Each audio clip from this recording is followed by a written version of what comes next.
বিপ্লব মোকাবেলায় সার্টিফিকেট নির্ভর শিক্ষা ব্যবস্থার পরিবর্তে বর্তমানে দক্ষতা ভিত্তিক, প্রযুক্তি নির্ভর এবং বাস্তব ও কর্মমুখী শিক্ষা ব্যবস্থা গড়ে তোলার মনে হয় কোনো বিকল্প নেই। বর্তমান সরকার মনে করে artificial intelligence, cyber security and forensic science, programming, digital entrepreneurship, digital communication, cognitive empowerment, presentation skill, leadership এবং ফাইন্যান্সিয়াল লিটারেসির মতন সফট স্কিলের বিষয়সমূহ ছাড়া শিক্ষা কারিকুলাম মনে হয় পূর্ণাঙ্গ হয়ে উঠতে পারে না। Genetic engineering, biotechnology, quantum computing, industrial internet of things, material science, nanotechnology, 3D printing কিংবা ফিফথ জেনারেশন ওয়্যারলেস টেকনোলজি আগামী দিনগুলোতে এইসব বিষয়গুলি সম্পর্কে উদাসীন থাকলে কর্মে সাফল্য অর্জন বোধহয় অসম্ভব হতে পারে। এমন বাস্তবতায় বর্তমান সরকার অগ্রাধিকার ভিত্তিতে প্রাথমিক পর্যায় থেকে শুরু করে সর্বোচ্চ স্তর পর্যন্ত শিক্ষা কারিকুলামকে বাস্তব ভিত্তিক, বহুমুখী, কর্মমুখী এবং প্রযুক্তি নির্ভর করার কাজ ইতিমধ্যে শুরু করেছে।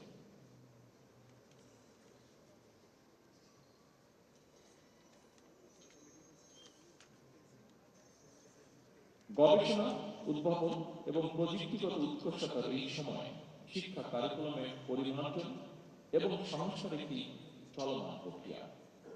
এটি আসার কথা বাস্তবতা উপলব্ধি করে জাতীয় বিশ্ববিদ্যালয় কর্তৃপক্ষ ইতিমধ্যে জাতীয় বিশ্ববিদ্যালয়ের পাঠ্যক্রমকে সময়োপযোগী, আধুনিক এবং বাস্তবমুখী করার কার্যকর পদক্ষেপ নিয়েছে।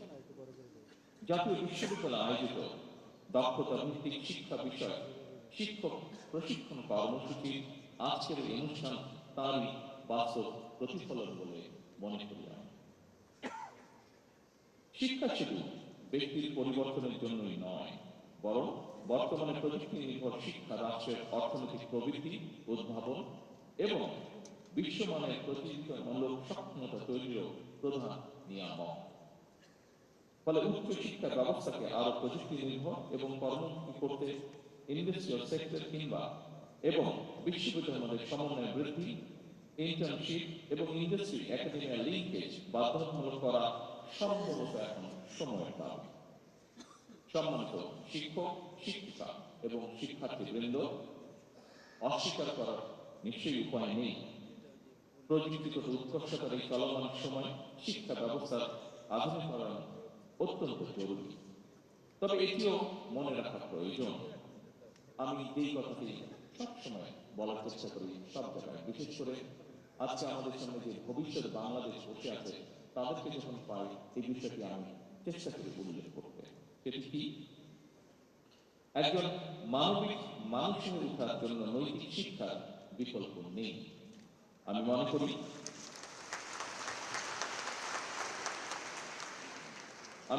জাতীয় বিশ্ববিদ্যালয় কর্তৃপক্ষ শিক্ষা ব্যবস্থায় প্রযুক্তি নির্ভরতা, দক্ষতা এবং মডার্নাইজেশনের পাশাপাশি শিক্ষার্থীদের নৈতিকতা এবং মানবিক স্বাস্থ্যের উন্নয়ন, সামাজিক অন্তর্ভুক্তি এবং পরিবেশ সংরক্ষণ এই সব বিষয়গুলোর প্রতি আরো অধিক গুরুত্ব দেবেন, যত্নশীল থাকবেন। সম্মানিত সকল উপস্থিতিবৃন্দ, উচ্চশিক্ষা গ্রহণ করে প্রতি বছর বিশ্ববিদ্যালয়গুলো থেকে লক্ষ লক্ষ শিক্ষার্থী বের হয়। উচ্চশিক্ষা নিয়ে শিক্ষিত শিক্ষার্থীদের অনেককে বেকার থাকতে হয় দুঃখজনক। এর কারণ হিসেবে অনেকেই মনে করেন সর্বোচ্চ একাডেমিক সার্টিফিকেট অর্জন করলেও ব্যবহারিক, প্রায়োগিক কিংবা প্রযুক্তিগত দক্ষতা অর্জন করতে না পারায় শিক্ষিত মধ্যে বেকারত্বের হার বেশি হওয়ার অন্যতম কারণ। সুতরাং পরিস্থিতি বিবেচনা করে উচ্চশিক্ষা ব্যবস্থাকে বাস্তবমুখী করার লক্ষ্যে বর্তমান সরকার অ্যাপ্রেন্টিসশিপ, ইন্টার্নশিপ এবং ইন্ডাস্ট্রি একাডেমিয়া সহযোগিতা বাড়াতে কার্যকর পদক্ষেপ নিতে চায়। প্রাথমিকভাবে বিভাগীয় শহরগুলোতে অবস্থিত বিশ্ববিদ্যালয়ের সঙ্গে স্থানীয় শিল্প ও ব্যবসা প্রতিষ্ঠানগুলোর সম্পর্ক স্থাপনের মাধ্যমে এই পদক্ষেপ বাস্তবায়ন করা হচ্ছে।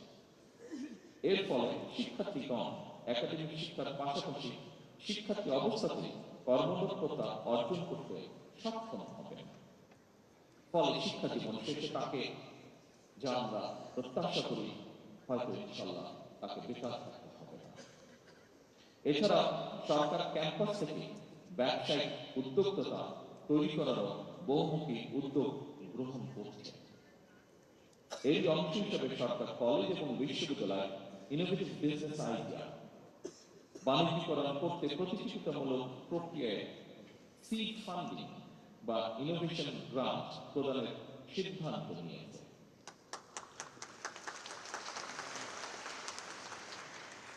সরকার আশা করে এর ফলে অনেক আগ্রহী তরুণ উদ্যোক্তা নতুন এবং সৃজনশীল ব্যবসায়িক ধারণা বাস্তবায়ন করে দেশের অর্থনীতিতে অবদান রাখতে সক্ষম